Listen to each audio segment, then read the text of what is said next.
In this video, we're going to be talking about the stock wizard and machine setup from inside the BobCam cam tree. Now, before you can add any toolpath to a job, you need to first import your model or create your model here in SOLIDWORKS. After you've done that, you then need to start the new job, and we're going to go over this more in some of the tutorial videos. But after you create your new job, you then need to define the stock size that you're going to be starting from and the machine setup, or where you're going to set your origin at the machine. Now, normally when you start a new job, you can go directly into the stock wizard. So if I come over here and I start a new job and I leave this button right here checked that says Start Stock Wizard, as soon as I click this green check mark, it's automatically going to start the stock wizard. In my case, I'll just hit OK, and now we have two milling jobs. So I'm actually going to delete the second one, and we'll just focus on the first one. Now, if we just hit OK and we uncheck that button, then we don't have stock created. So to create stock, there's really one main way to do it. But you're going to right-click on the word stock here and say Stock Wizard. You could also right-click on Machine Setup and actually try and start a job. So if I say Mill Drill Hole, it's going to tell me that the Stock Wizard must be defined before adding features. And if we click OK on this, it's going to launch the Stock Wizard for me. Now, what we'll see is we have 6 different types of stock that we can choose from. So we have rectangular stock, which creates a rectangular piece of stock that fits all the dimensions for X, Y, and Z of the part that's sitting in the screen. So it's going to fit into that part almost exactly. We also could create cylindrical stock. And with cylindrical stock, we could either use a bounding box, where basically we use the extents of a square around the part, or we could use a bounding cylinder, where we're going to use a cylindrical piece of stock. And even though it's bigger, it's because all 4 corners of this square now fit inside that part. The next one we have is a wireframe piece of stock. And wireframe allows me to go in and pick geometry, especially if you started with a part that was maybe already machined, or maybe it's an extrusion as a piece of stock. You can go in and pick the edges and then say calculate stock. And what we'll see here is we now have a piece of stock just based on the outline of that top edge. Now, the next two are kind of similar to each other, but they work a little bit differently. So we have solid and we have STL. So a solid or an STL, basically you have another model that represents what the final part is going to look like. With a solid model, that usually means that it's going to be inside your drawing. So you might find it here on your feature manager. With an STL file, you're actually going to browse for the file because you've saved the file as an STL file. You're going to browse for it, make sure you have the right units, and then you're just going to hit the next button. But again, I don't have an STL file that I could browse for. So the same thing would be basically a solid model. A solid model allows you to pick a solid piece of geometry and then say calculate stock, and we're going to create a piece of stock that matches that solid model perfectly. If you use an STL, all you're going to do different is you're going to go from a solid, save it as an STL file, save it in a place you're going to be able to find it, and then browse for it again so you can find it.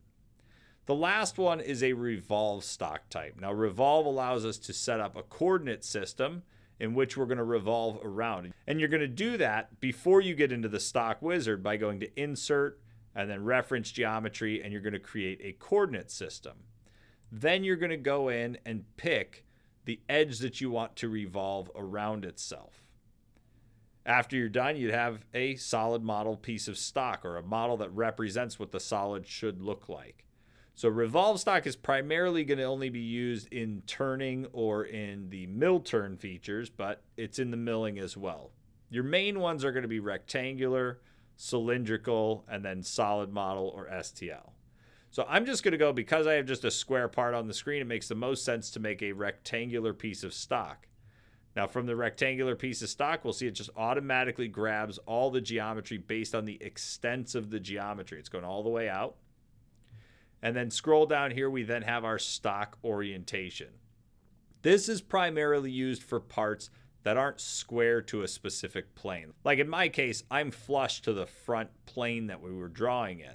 But if my part, especially imported parts, if my part opens up in a weird way where it's sitting on a weird angle, instead of figuring out what angle it's sitting on and rotating it to get it to sit flat, you could just come in and orient your stock to match your solid model. So you can end up with a nice piece of stock. No matter what, if I go and cut this, even if it's on an angle here in SolidWorks, that doesn't mean it's on an angle at my machine. It just means the view in SolidWorks is on an angle. So for us, we can go and set this orientation of the stock to any stock orientation we want. You can do that by actually picking your X, Y, and Z directions and defining which way they point so that BobCam doesn't have to try and guess. After you have that done, you could then go down to the bottom where you have offsets. Now you have a positive and a negative offset for X, Y, and Z. And when we look at this image right here of this gnomon in the middle, we'll see that the direction that the arrows are pointing in, it's right in the center, but the direction they're pointing is important to know because that's your positive direction. So if I want to make my X positive side, so this side here, longer, I could go to the plus X and say go 1 inch, and it's just going to extend out 1 inch. Same with the minus Y or the positive Y. So I could say -1 for the Y. And on that minus section of Y, we now have an extra inch of material. Now notice I didn't put a -1, I just put a 1. We know which direction we need to go in when you pick it. We just need to know how far to go. Now, normally those don't get used too often. You will still make your stock bigger if needed, but the main one is the Z positive and negative. So a Z negative allows me to add material. Maybe this part is 1 inch thick when it's all done, but I need to hold on to something. So I want to add an extra 1/4 of an inch to the bottom of the part. And that's now what I get to hold on to. For the Z positive here, this could be used for facing material. So I could come in and just say 0.1, and I could make that part bigger on top by 100 thousandths. And maybe that's the material that I plan on facing off. In my case, though, I'm just going to leave these both at 0. And then up at the top, they're real small buttons, but we have 2 arrows to move forward and back. I'm going to go ahead and move forward here by hitting the next button, and you'll automatically see a bunch of points show up all over your drawing. These points are default known locations or common locations that could be used to set up your machining origin. By default right now, it's sitting in the top dead center of my part, and that's mostly because I use the exact center of the front plane to draw my part. So it always goes to the 0 of whatever plane you were drawing on initially. So if I was to leave it there, all my code is going to be generated based off of this point all the way around the part. We could also move that. And if we go in and say pick origin, I can go and pick, say, this bottom left-hand corner at the top of the part. And so what this means is at the machine, I'm going to jog my tool out to the corner of the part, and I'm going to zero out based on this corner right here and the top surface. Now, if you're using a router, you may do this a little bit differently because some routers don't use the top of the part as their 0. They use the table itself or the spoil board. So if you're trying to do it that way where you're using a spoil board, you're cutting it on a router, you can go and pick this bottom point right here, and that's telling us that this piece of geometry that we're connected to is the bottom of the part. It's what's sitting on the table of the machine. And so all of our code that comes out is going to have positive Z's while it's cutting, as well as positive X and positive Y moves. So you just want to be careful and make sure you understand how this is working. In my case, I'm just going to move it up to the top of the part origin. So again, we have our positive X, our positive Y, and our positive Z is going from the top of part up. So if we looked at the code with an origin like this, we're going to get negative Z values when it's cutting in. If we were to look at the code when the part was down like this, we'd have positive Z values while we're looking through the code.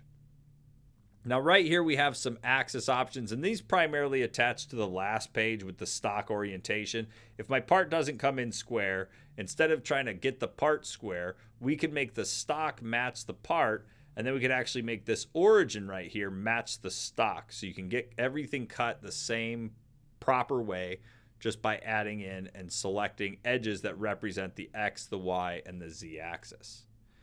Now down here, if we scroll, we then have our clearance plane. And this is something that you have to set here Otherwise, you will not have another opportunity later on. So right here, we have our clearance plane. By default, it's 1 inch. If you want to go larger, go larger. If you have clamps or anything you need to clear, make sure to set that clearance plane even higher. But for me, 1 inch is just fine.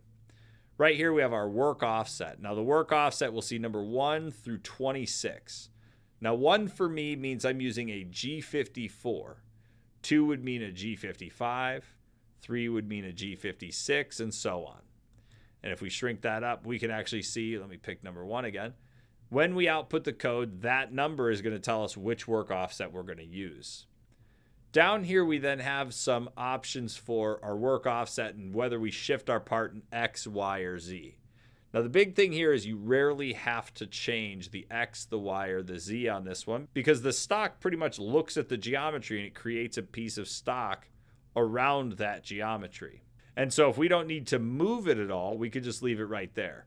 Now, one little note about this is if you have the Machine Simulation Pro, you're going to need to lift the part up because in the Machine Simulation Pro, you have a virtual machine, and that virtual machine in our system has a defined XYZ 0 location.